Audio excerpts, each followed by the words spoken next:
सर्व व्याधि मोचन अनुष्ठान सामग्रीमनो वांछित कार्य सिद्धि यंत्र रुद्राक्ष की माला। अगर पारद शिवलिंग घर में अवेलेबल है तो बहुत अच्छी बात है, अगर नहीं है तो घर में रखा जाने वाला कोई भी शिवलिंग, लकड़ी की एक चौकी जिसे बजोट कहते हैं, 4 छोटे छोटे कलश मिट्टी के।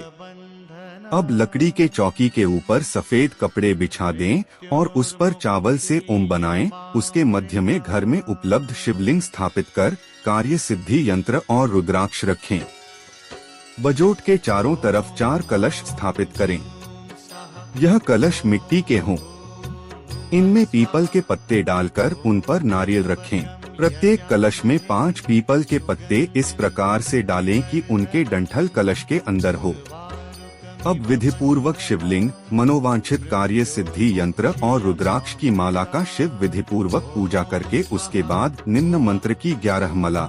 मंत्र इस प्रकार हैं: तत्सवितुर्वरेण्यं त्र्यंबकं यजामहे सुगंधिं पुष्टिवर्धनम भर्गो देवस्य धीमहि उर्वारुकमिव वनंधनात् धियो यो न प्रचोदयात् मृत्योर्मुरक्षेमामृता का जाप कर वह व्यक्ति समस्त प्रकार की परेशानियों से मुक्त होता है, और यदि साधक रोगी होता है तो उसका रोग भी समाप्त होता है। यदि साधक किसी दूसरे के लिए यह प्रयोग करना चाहे तो पूजा से पहले हाथ में जल लेकर कहे कि मैं अमुक व्यक्ति के रोग शांति के लिए यह मंत्र जाप कर रहा हूँ। इस प्रकार करने से उस व्यक्ति का रोग समाप्त हो जाता है। यह कार्य आप सावन में 11 दिन या सावन के सोमवार में या फिर शुक्ल पक्ष के 7 प्रदोष या 11 प्रदोष या फिर शिवकल्प में कभी भी 11 दिन कर सकते हैं। इसका फायदा साधक जो इस प्रयोजन को कर रहा है उसको समझ में आएगा। मनोवांछित कार्य सिद्धि यंत्र को यहाँ समझ ले जो पहले के ब्लॉग में दिया हुआ है। मनोवांछित कार्य सिद्धि यंत्र को पहले चांदी या तांबे के पत्थर में अंकित करवा लें, फिर उसे ओम श्री नमः शिवाय, ओम श्री ओम हरि ग्लौ नमः शिवाय, ओम जू स पालय पालय स जू हरि हरो कार्य सिद्धि नमः शिवाय का 1008 बार जाप करके पंचोपचार विधि द्वारा पूजा कर और मंत्र के द्वारा सिद्ध कर लें। पंचोपचार का मतलब है कि शिव विधि विधान से पूजा अर्चना धूप दीप कर मंत्र का 1008 बार जाप करने से मंत्र सिद्ध होते ही जो भी मंत्र सिद्ध करता है उसके बदन में वाइब्रेशन होने लगता है।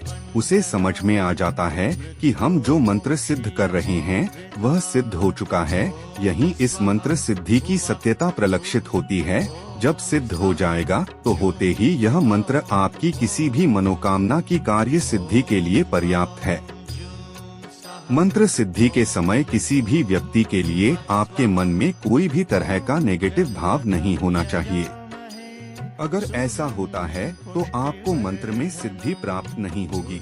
यदि आप पूजा की विधि और संकल्प विधि दूसरे ढंग से समझना चाहें तो पिछले ब्लॉग में पूजा की विधि और भी तरीके से दी गई है, उसे भी समझ के आप उस तरह से भी कर सकते हैं।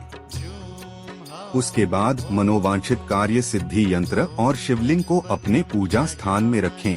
रुद्राक्ष की माला को अपने उपयोग में लाएं और बाकी सब सामग्री जिसमें नारियल भी रहेगा जिसके लिए यह अनुष्ठान किया जा रहा है उसके सर के ऊपर से 7 बार घुमाकर को गंगा में या तालाब में प्रवाहित कर दें। ऐसे तो कार्य सिद्धि के लिए बहुत तरह की ईश्वर पूजा साधना है, पर जिससे हमारी आवश्यकता पूरी हो जाए वही मेरे लिए अग्रणी है। बहुत लोगों ने इस अनुष्ठान से भी लाभ उठाए हैं, उनमें से हम भी एक हों। क्या पता भगवान की महिमा तो निराली है। देने वाले भी भगवान हैं और लेने वाले भी भगवान हैं।